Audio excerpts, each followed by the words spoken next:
Documentales nacionales con identidad. Un puerto es una puerta de entrada a un país, a su historia, a su presente, a sus costumbres y tradiciones.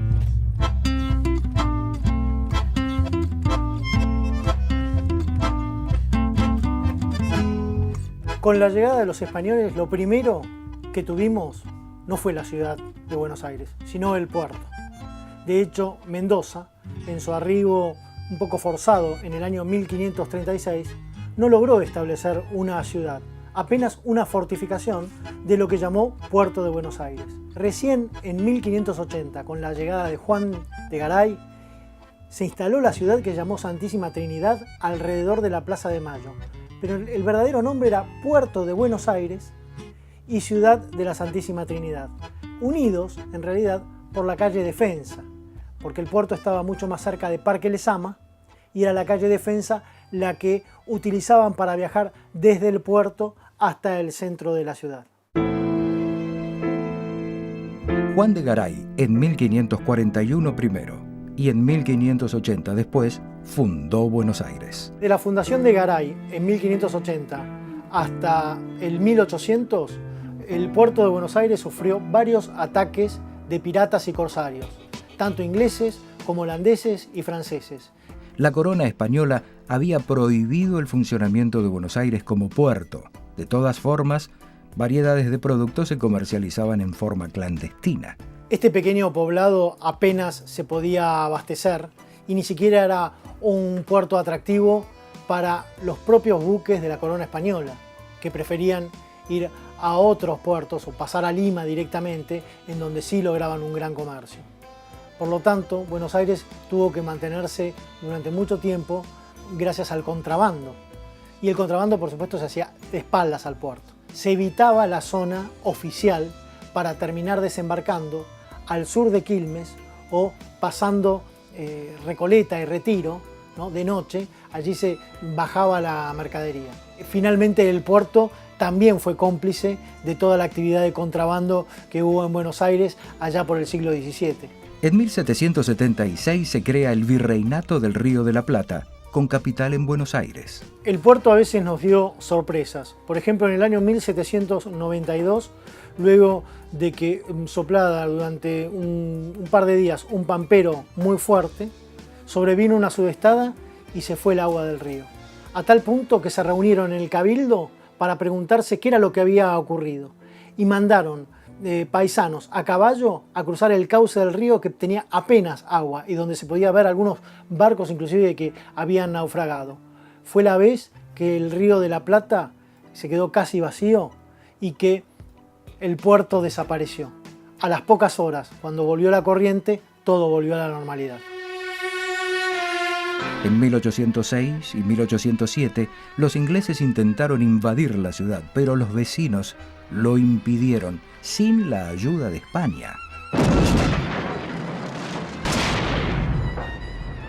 Pero el principal enemigo que tuvieron todos esos piratas que quisieron tomar la ciudad de Buenos Aires fue el propio Río de la Plata, tan tramposo y tan difícil de navegar para los que no lo conocían.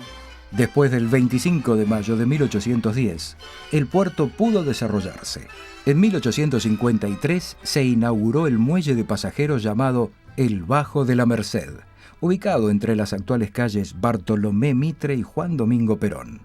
Esta decisión fue trascendental, ya que la ciudad comenzaba a definirse como uno de los lugares que más inmigrantes recibía. Y para allá 1880 se convirtió en una gran puerta de entrada al país de contingentes de inmigración.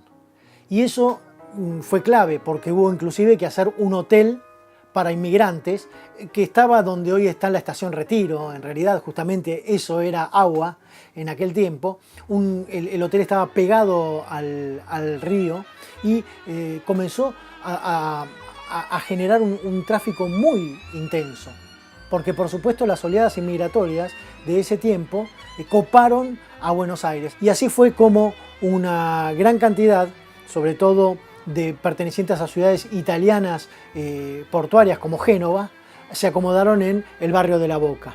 Y continuaron lo mismo que hacían en Génova aquí, dedicándose a los astilleros, a la reparación de embarcaciones y también a la pesca. Abrieron algunas escolleras, se colocó algún muelle y de esta manera los barcos que traían mercadería terminaban más o menos a la altura de Paseo Colón, y de allí se hacían los desembarcos, ¿no? Que por supuesto se hacía en varios pasos, porque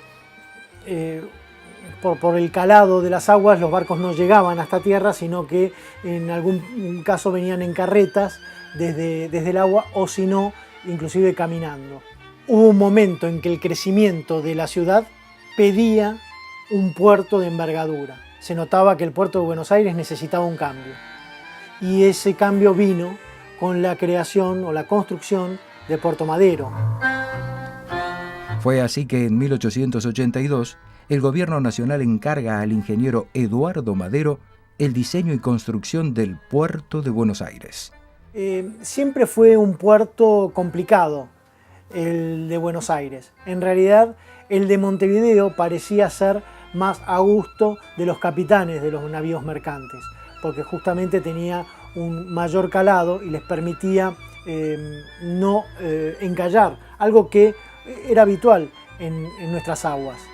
En 1887 se iniciaron las obras y después de 10 años, el 24 de junio de 1897, se inauguraba Puerto Madero, en honor a su diseñador.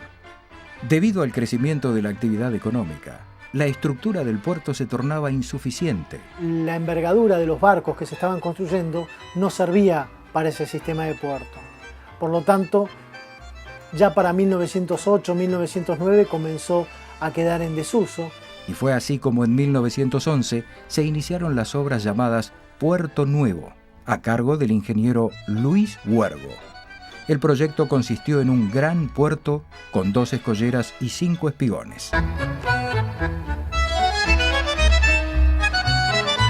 El Puerto Nuevo quedó concluido en 1926 y se convirtió en el más importante y moderno de América Latina y del hemisferio sur.